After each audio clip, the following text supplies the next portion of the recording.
Nosferatu, de 1922, recebeu um remake nas mãos do talentoso diretor Robert Eggers e um elenco de peso. O filme foi sucesso de crítica e agora está concorrendo até algumas estátuas do Oscar. Mas você sabia que tudo começou com um plágio de Drácula?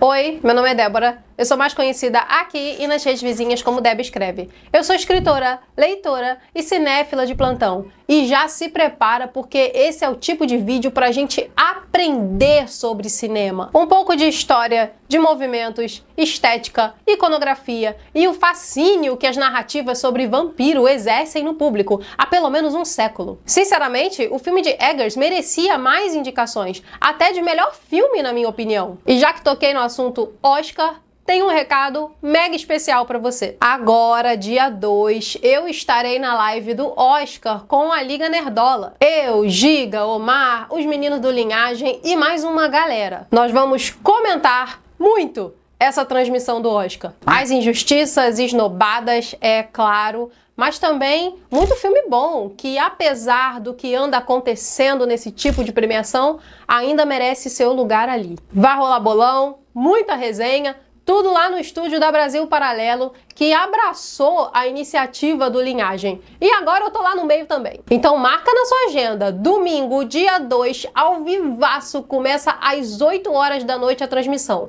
A gente se vê lá. E agora vamos para a aula de cinema, que é Nosferatu. A história do plágio não é brincadeira. É impossível falar de Nosferatu sem nos remetermos à obra original que o inspirou, a saber, Drácula. O livro de Bram Stoker, publicado em 1897, conta da história do vampiro mais famoso da ficção. A narrativa é bem extensa, complexa, tem bastante personagem, mas eu vou reduzir um pouco aqui e falar apenas dos principais. Primeiro, Jonathan Harker, um corretor da Inglaterra que precisa visitar o castelo do Conde, que fica na Europa, se não me engano é a Romênia, porque ele é corretor e o Conde tá afim de comprar uma residência em Londres. Drácula tá afim de sair do castelão macabro e ir pra cidade respirar novos ares. Também temos Mina Harker, que é a esposa do Jonathan e exerce um papel muito importante na história, inclusive com o próprio Drácula, e também o Dr. Van Helsing. Quando falo o nome Van Helsing, você pode até se lembrar dele por causa daquele filme com o Hugh Jackman,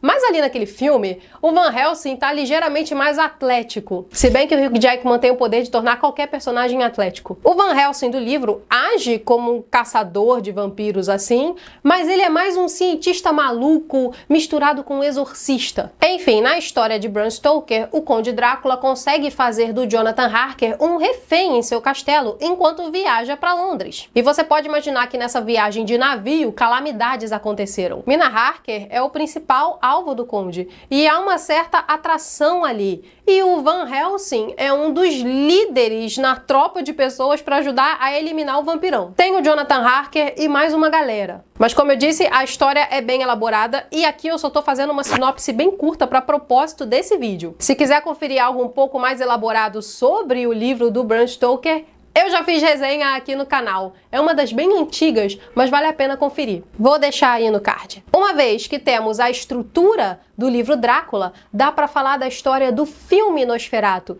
dirigido pelo F.W. Murnau. É basicamente a mesma coisa. Quase todos os pontos que levantei na sinopse de Drácula aparecem em Nosferatu, mas o Murnau fez algumas alterações, a começar do nome dos personagens. Jonathan Harker vira Thomas Ruther, Mina Harker vira Ellen Ruther e o Conde Drácula vira o Conde Orlok. E aí entra a primeira diferença, porque no livro do Drácula, Van Helsing tem um papel de liderança muito importante, mas em Nosferatu isso não acontece. Nem dá para dizer que temos um equivalente ao Dr. Van Helsing. Tem um médico lá, mas ele não é tão importante assim na história. E quando o Conde Orlok chega na cidade, ocorre literalmente uma peste, o que não acontece em Drácula. Mas coisas terríveis seguem tanto um vampiro quanto o outro. Com essas poucas informações, você pode concluir que Nosferatu foi chamado de plágio de Drácula. Foi chamado principalmente pela viúva do autor original Bram Stoker.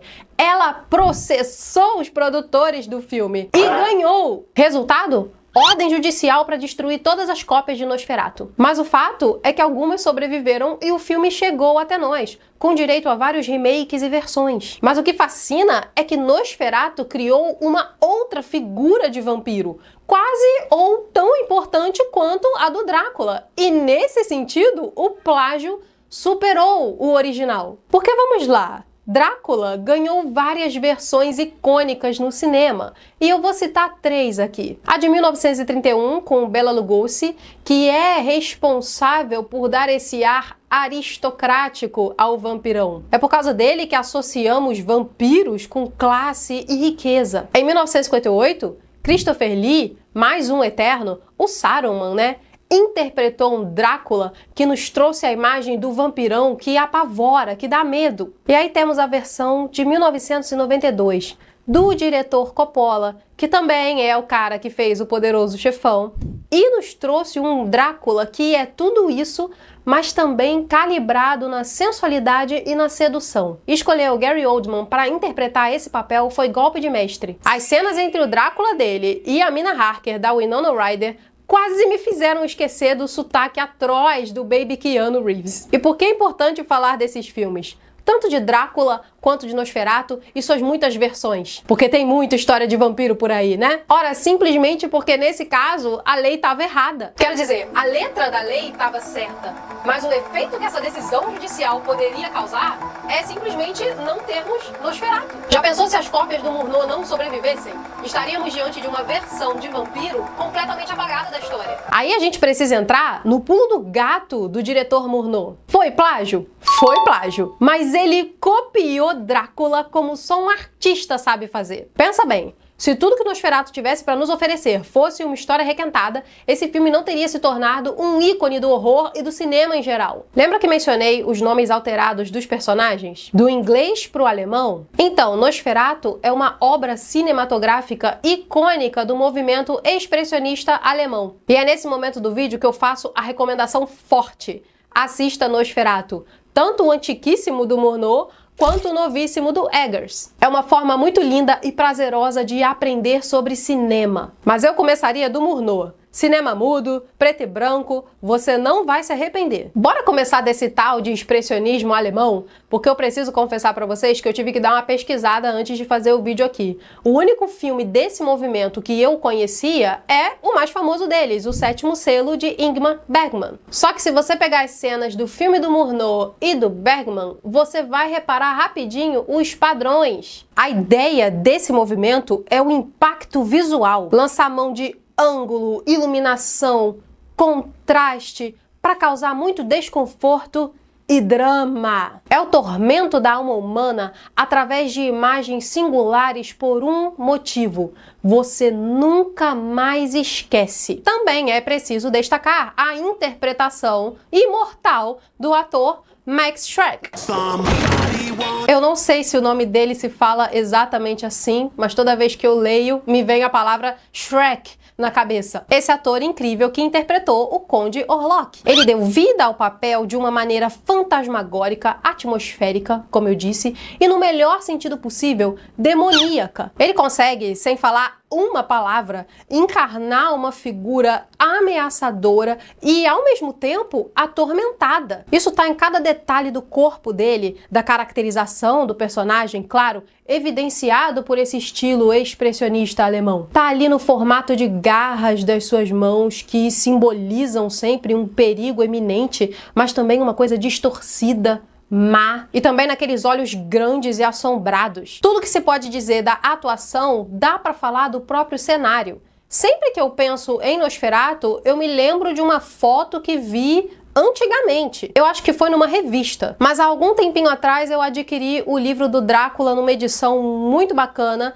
que tinha a foto icônica do Nosferatu. É aquela dele no navio. E aí esse é o momento que a nerd que tá em mim saúda o nerd que tá em você, porque vamos abrir a foto do livro. Cadê? Aqui! Acho que dá pra ver, né? Se não, a gente coloca na edição aí uma foto melhor, não tem problema. Mas o importante é que você veja aqui, corporificado, tudo que eu falei. São os ângulos, é a luz, é o contraste. Isso trouxe muito drama, trouxe expressão, trouxe tormento. Olha a cara do Max Schreck. E as garras? Ah, é sensacional. Essa foto é sensacional. Eu não sou crítica de cinema, como você sabe, apenas cinéfila em eterno aprendizado. Mas, se eu tivesse que definir Nosferatu como o cinema do Murnau, seria assim. É um filme composto de imagens tão vívidas que elas têm poder de falar com você. Por que eu tô fazendo as garrinhas do Nosferatu nessa hora? Trocando em miúdos, o diálogo existe até onde o seu olhar consegue acompanhar. É por isso que eu falei que Nosferatu de 1922 é uma aula de cinema. E aqui vai mais uma lição preciosa. Trilha sonora é muito importante. A versão original do filme é totalmente muda. Sim, sem trilha sonora. Mas olha que curioso. Na estreia, havia uma banda tocando ao vivo enquanto o filme era projetado para o público. Isso sim é que é uma baita experiência com a sétima arte. Eu vi o filme em casa logo após conhecer a versão do Eggers. Encontrei uma versão totalmente muda e uma com trilha sonora. Aí, enquanto eu tava pelo YouTube vendo aquela versão totalmente sem som, a minha mente começou a viajar, né? Eu comecei a pensar no quanto a trilha sonora importa. Já pensou se essa cena icônica aqui tivesse um fundo musical diferente?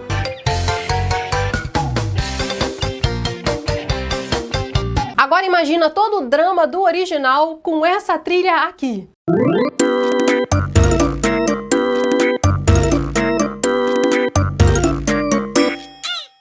Tá bom, parei. E com isso chegamos na atualidade, onde Robert Eggers, um diretor de filmes de horror muito competente, falou assim: Hollywood é uma terra de remakes e ficção requentada. Eu vou vencer o sistema e vou fazer um também. Só que eu vou transformá-lo numa obra de arte e numa homenagem ao original. Ah, mano! Ele fez! Porque o Robert Eggers fez o Nosferatu pegando emprestado elementos do filme do Murnau, mas também do próprio livro do Drácula. Aqui na versão do Robert Eggers, nós temos uma espécie de Dr. Van Helsing. É o Albin Eberhard, que foi interpretado pelo Willem Dafoe. E aí, pausa para outra curiosidade. O Willem Dafoe já interpretou uma espécie de Nosferatu no cinema. Trata-se do filme A Sombra do Vampiro, lançado no ano 2000, com uma história de metalinguagem sobre o próprio diretor Murnau, que contrata um ator que na verdade é um vampiro real para fazer o papel do Conde Orlok. Então, nesse filme, o Willem Dafoe estava interpretando o Max Schreck, como se ele fosse um vampiro. Olha, muita metalinguagem, muito Inception. Vai reparando que eu vou me empolgando, a minha mão vai indo embora, né? E aí, fecha o parêntese da curiosidade. Já que o assunto é elenco, devo dizer que ninguém fez feio. Nem mesmo o Aaron Taylor-Johnson. Por um segundo, eu quase esqueço que ele fez o Craven. Que inclusive bota o card do vídeo aqui pra você poder ver minha resenha, que foi bem divertida. Alguma coisa tinha que ser divertida naquele filme. Enfim. O Nicholas Hoult fez um excelente Thomas Ruther. E a Lily Rose Depp, que é filha do Johnny Depp, né? Nepo Baby, também não deixou a desejar. Ela segurou muito bem o papel da Ellen Ruther, que na minha opinião é um papel difícil. Mas é claro que a estrela do rolê é o Bill Skarsgård, que faz o papel do Conde Orlok. No visual, ele é bem diferente do filme do Murnau. Para começo de conversa, o Nosferatu do Bill tem bigode, o que pode ser uma chamada pro Drácula lá do Bram Stoker. Esse Nosferatu de agora também é mais sujo, encurvado, se movimenta de um jeito muito particular. E isso pode ser a visão criativa tanto do Robert Eggers quanto do Bill Skarsgård em ação. E eu acho acertado. Sei lá, copiar demais o Nosferatu original seria honrar em excesso a tradição do plágio. Teve quem não gostou dessa escolha, mas pra mim funcionou. O sotaque do Bill é pesado e estranho. E talvez você tenha que negociar aqui com a sua mente, pensando assim: olha, eu vou aceitar essa parada e vou curtir o filme. E um dos motivos para essa aceitação é justamente porque se trata de um personagem muito particular, cuja origem nem é a Inglaterra. Então você tem lá o Nosferatu, que tá em outro canto da Europa e também é o cara isolado do castelo, demoníaco. Faz sentido que ele tenha um sotaque muito particular, que pode incomodar um pouco. Mas eu fiz isso, decidi aceitar como algo específico desse personagem e curti o filme. Agora, de semelhanças, eu afirmo que a história do Robert Eggers é bem parecida com a do Murnau, mas não na execução. A versão do Eggers é ultra mega explícita no horror, na violência e até mesmo no sexo. E eu entendo a intenção desse diretor de chocar bastante e trazer para nós esse casamento entre demoníaco e humano, principalmente na cena entre Nosferatu e Ellen Hutter. Mas de alguma forma, e isso eu falo do alto da minha sensação e subjetividade, eu considero a versão de 1922, que é mais puxada para o que está implícito e para o simbolismo, mais poderosa. Eu aprecio a visão artística da nova versão, mas eu ainda fico com a primeira. E nem chamo isso de crítica negativa à visão do Eggers, é apenas uma preferência minha. Também considero o Warlock de Max Schreck superior, sem deixar de reconhecer que o Nosferatu do Bill Skarsgård arrebenta. Mas para mim, e esse é o ápice da crítica positiva que eu posso fazer, o que arrebenta no filme do Eggers é o visual. Ele presta muita homenagem ao original, mas não tenta ser expressionismo alemão. De fato, aqui também há ângulo, contraste, atmosfera, muita atmosfera. Nossa, as tomadas onde você é apresentado ao castelo do Conde Orlok, absolute cinema. E lanço mão desse termo sem medo nenhum. Mas é engraçado porque também é absolute Robert Eggers. Esse diretor tem um talento muito incrível para trazer sofisticação para o gênero de terror e horror. E aqui em Nosferatu, pra mim, ele fez isso à 10ª potência. Como eu disse, é super atmosférico. Quando você se deparar com aquelas cenas onde ele usa muito sombras e garras, assim, sobre a Ellen, sobre a cidade, cara, aquilo te dá sensação. E também conta uma história através de uma imagem. E nisso aí parece muito com o expressionismo alemão. E ele também presta muita homenagem com o elemento dos ratos e da peste, que é uma coisa particular de Nosferatu, mas que não acontece em Drácula. Em Nosferatu fica no ar que para onde o conde vai, a peste vai com ele. E isso é uma imagem simbólica do mal. É uma praga, uma doença que se espalha, que estraga, e destrói. Olha, é muito bom. E eu já tô aqui toda empolgada de novo, concluindo o assunto. Tô com vontade de sair daqui agora só pra poder ver Nosferatu. Com essa trilha sonora de Naruto maravilhosa que eu botei aí pra você assistir também. Não, tô brincando. A verdade é que Nosferatu é uma aula de cinema. A gente aprende desde a treta jurídica, as questões históricas, aos movimentos da arte e a própria homenagem que o Robert Eggers conseguiu prestar tantos anos depois de ser lançado o original. Sendo assim, só posso deixar isso aqui com o seguinte recado: assista ambos os filmes, ambas experiências inesquecíveis e que vão deixar imagens gravadas na sua mente para sempre. E afinal de contas, não é isso uma perfeita expressão do que é cinema? E com isso eu encerro o vídeo de hoje. Já pedindo para você dar muito like, comentar, engajar, compartilhar. Eu não tenho certeza se esse é o tipo de vídeo que o algoritmo favorece, até porque Nosferatu já saiu faz um tempo, mas eu não queria deixar de falar desse filme, sabe? Porque ele realmente é uma aula de cinema. E eu sempre gostei de filme, assim como você. E como criadora de conteúdo, eu não me sinto não apenas na obrigação, sabe? De trazer algo diferente e de pesquisar e aprender bastante, mas no prazer mesmo da minha própria jornada de aprendizado até aqui. Falei isso no vídeo e reitero, eu continuo aprendendo. Recentemente eu adquiri esse livrinho aqui, ó, sobre cinema, um álbum um manual da Zaha, e é incrível. Eu não vou colocar link dessa vez porque esse aqui foi tirado de um sebo. Eu nem sei mais se tem essa edição. Mas vale a pena a gente pesquisar um pouco, aprender, né? Sair um tanto aí do eixo de cultura pop de vez em quando e nos reportarmos as origens de certas imagens e certos conceitos. Enfim, é muito blá blá blá blá, mas eu espero que esse blá blá blá blá se traduza em significado na sua vida quando você tiver em contato com esses filmes aí e muitos outros. Reforçando aquele recadinho da live do Oscar, é claro, vejo você lá no dia 2, vai ser muita resenha, vai ser muito bom. E finalmente agradecendo aos membros do canal. Muito obrigada pelo apoio de vocês até aqui. Aqui com a empolgação um pouco contida, vai ficar bem pior no próximo vídeo, vocês têm que ver. Recados dados, e por enquanto é isso. Vou ficando por aqui, beijos, até a próxima e bye bye!